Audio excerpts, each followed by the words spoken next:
Good morning. This is Garry Glaub in Mooresville, North Carolina.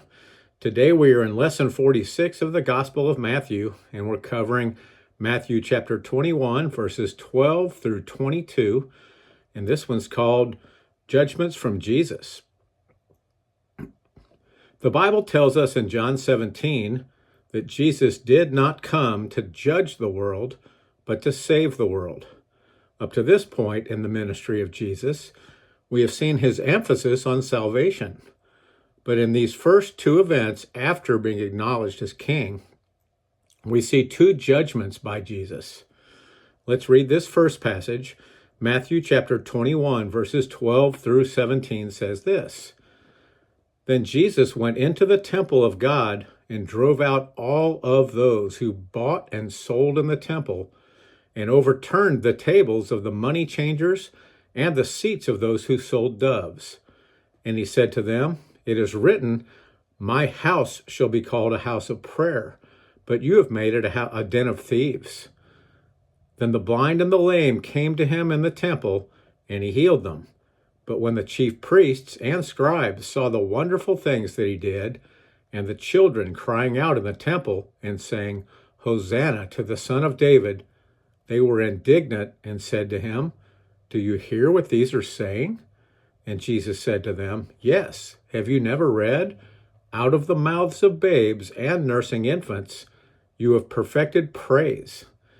Then he left them and went out of the city to Bethany, and he lodged there. While these two events may seem to be unrelated, we see two judgments here, and they both seem to be specific to the hypocrisy of the nation of Israel. First, Jesus overturns the tables of the money changers at the temple. The temple in Jerusalem was a gathering place. Remember, there were 3 feasts of Moses each year that required all able-bodied Jews in Israel to attend in Jerusalem. These were the feasts of Passover, Pesach, Pentecost or weeks, Shavuot, and Tabernacles, Sukkot.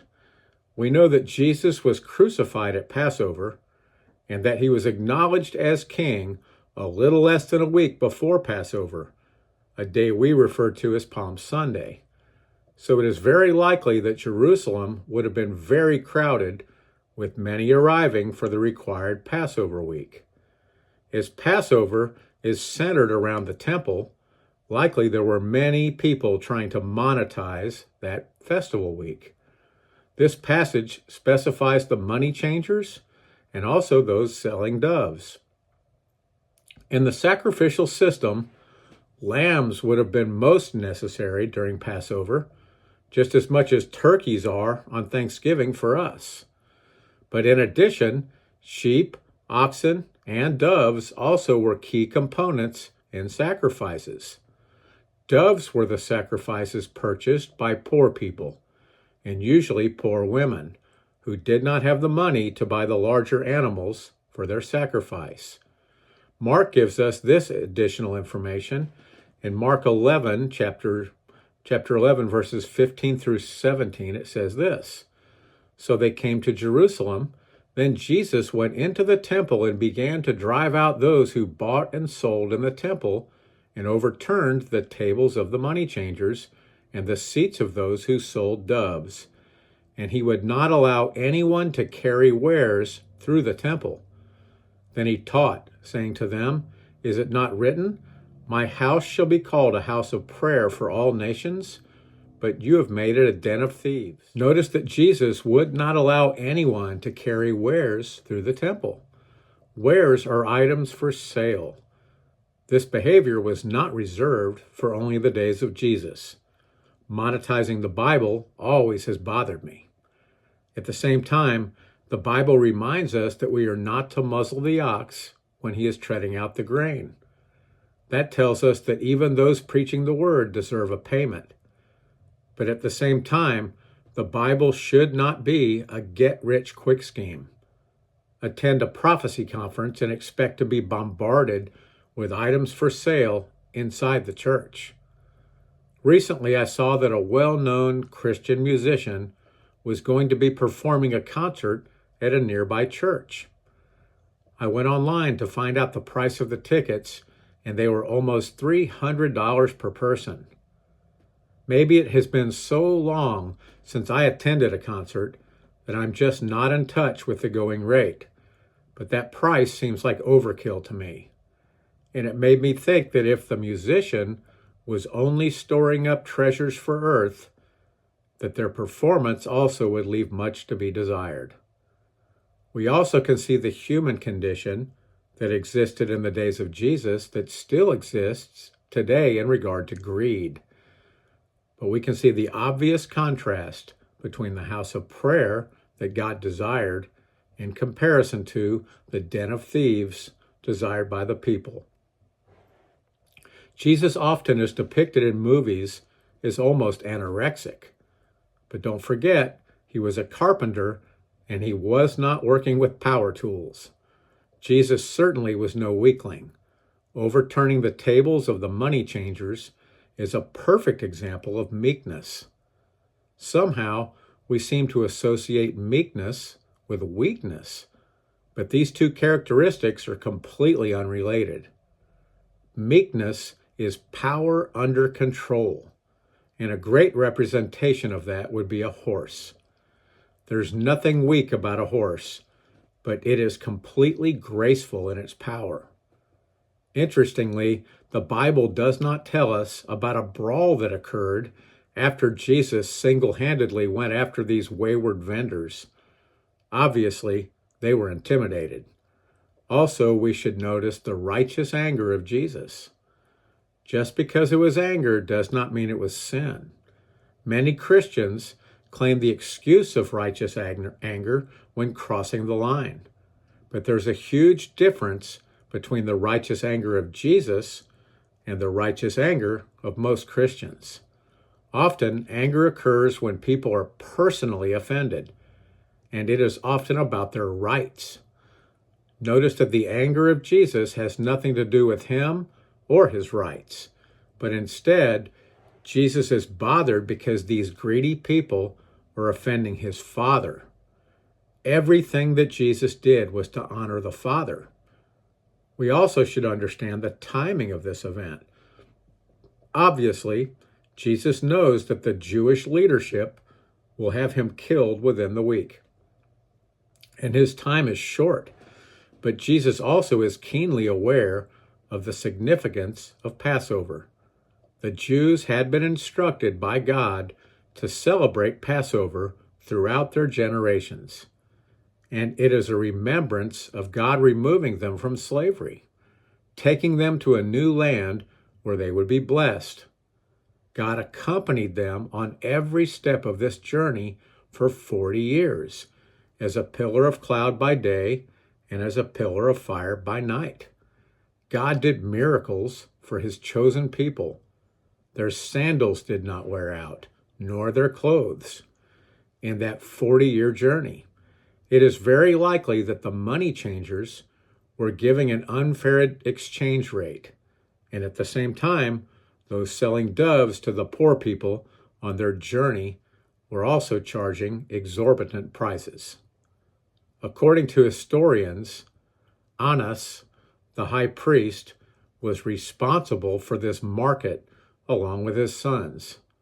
While there always had been many vendors in Jerusalem during the feast weeks, Annas, the high priest, who is the father-in-law of Caiaphas, brought these vendors into the court of the Gentiles, and in so doing was able to charge a price to these vendors for their booths and stalls. That should give us a little additional insight into the offense that Jesus was addressing. Once again, Jesus continued to point out that the religious leadership of the Jewish people loved the law instead of loving the lawgiver. Den of thieves is not much different from brood of vipers. Let's read the next passage. Matthew 21, verses 18 through 22 says this. Now in the morning, as he returned to the city, he was hungry. And seeing a fig tree by the road, he came to it and found nothing on it but leaves, and said to it, Let no fruit grow on you ever again. Immediately, the fig tree withered away. And when the disciples saw it, they marveled, saying, "How did the fig tree wither away so soon?" So Jesus answered and said to them, "Assuredly, I say to you, if you have faith and do not doubt, you will not only do what was done to the fig tree, but also if you say to this mountain, 'Be removed and be cast into the sea,' it will be done. And whatever things you ask in prayer, believing, you will receive." This seems to be a strange event, for Jesus to pour out his judgment upon a tree. If Jesus had the power to cause the tree to wither away, he also had the power to make the same tree flourish and produce fruit. The fact that Jesus chose judgment reveals more to us. This tree was representative of the nation of Israel, as we can see in these multiple Old Testament verses. Hosea 9, verse 10 says this, "I found Israel like grapes in the wilderness. I saw your fathers as the first fruits on the fig tree in its first season. But they went to Baal Peor and separated themselves to that shame. They became an abomination like the thing they loved." The figs on this tree are in its first season, which tells us much more. Leviticus chapter 19, verses 23 through 25 says this, "When you come into the land and have planted all kinds of trees for food, then you shall count their fruit as uncircumcised. 3 years it shall be as uncircumcised to you. It shall not be eaten, but in the 4th year all its fruit shall be holy, a praise to the Lord. And in the 5th year you may eat its fruit, that it may yield to you its increase. I am the Lord your God." By the law, it was forbidden to eat fruit until the 5th year after the tree had been planted. In the 4th year, the fruit was to be offered to God. As Jesus came to fulfill the law and not abolish it, if he had eaten a fig from that tree in its first year, it would have been wrong. But once again, the tree we're talking about outside Bethany didn't have any figs on the branch. The people were not to eat the fruit until the 5th year, and this was an example in patience and adherence to God's laws. Let's look at another verse. Jeremiah chapter 8, verse 13 says this, "It will surely consume them, says the Lord. No grapes shall be on the vine, nor figs on the fig tree, and the leaf shall fade, and the things I have given them shall pass away from them." Remember when Jesus rode down the Palm Sunday road on the foal of a donkey, he sent 2 of his disciples into Bethphage to borrow the donkeys.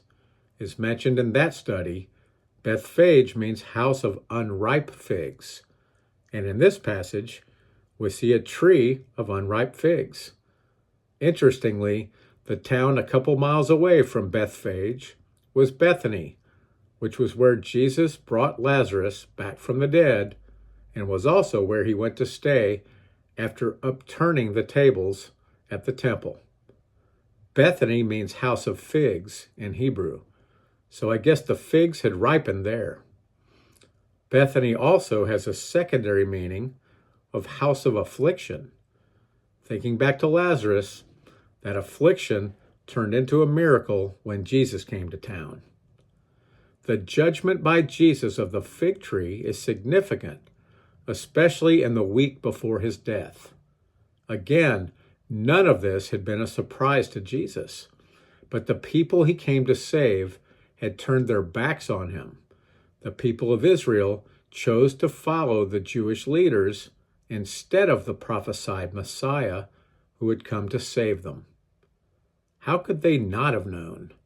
Had anyone come before in a similar manner, healing the sick, casting out demons, resurrecting people? He taught them the real meaning of the Old Testament scriptures, taught them about love, and displayed that love unto the end. We know that the multitude followed him.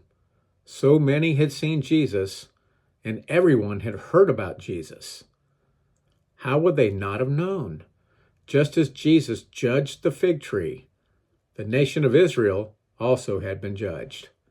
Jesus was heartbroken that the extended invitation had been ignored, and he said this in Luke 13, verses 34 through 35. O Jerusalem, Jerusalem, the one who kills the prophets and stones those who are sent to her, how often I wanted to gather your children together as a hen gathers her brood under her wings, but you were not willing.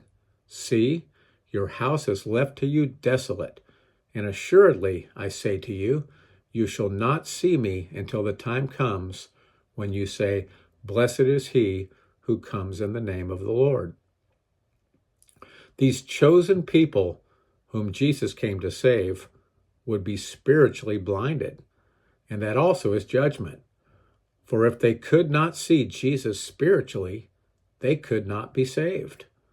Other than a remnant of Jewish believers, generations of Jews would die in their physical blindness.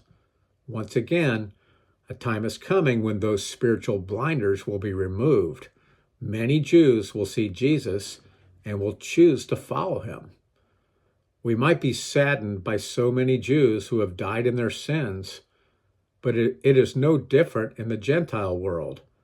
Narrow is the way that leads to heaven, while broad is the way that leads to destruction. If we follow the neon lights, we are destined for death. Robert Frost penned this in his poem, The Road Not Taken. I shall be telling this with a sigh, somewhere ages and ages hence. Two roads diverged in a wood, and I took the one less traveled by, and that has made all the difference. There are many less traveled roads, but only one leads to eternity with Jesus. He said, I am the way, the truth, and the life. No one comes to the Father but by me. There is no other way, not Buddha, not Muhammad, not the law, not science, not morality, not intellect. God chose the foolish things of the world to confound the wise, which confuses our expectations. In the song God's Own Fool, Michael Card wrote this: When we in our foolishness thought we were wise, he played the fool and he opened our eyes. When we in our weakness believed we were strong, he became helpless to show we were wrong. And so we follow God's own fool, for only the foolish can tell, believe the unbelievable, and come be a fool as well. The wisest decision we can make is to follow Jesus. If Jesus judged his chosen people, what makes us think we will not be judged when we are not following him? This is Garry Glaub in Mooresville, North Carolina. Have a blessed day.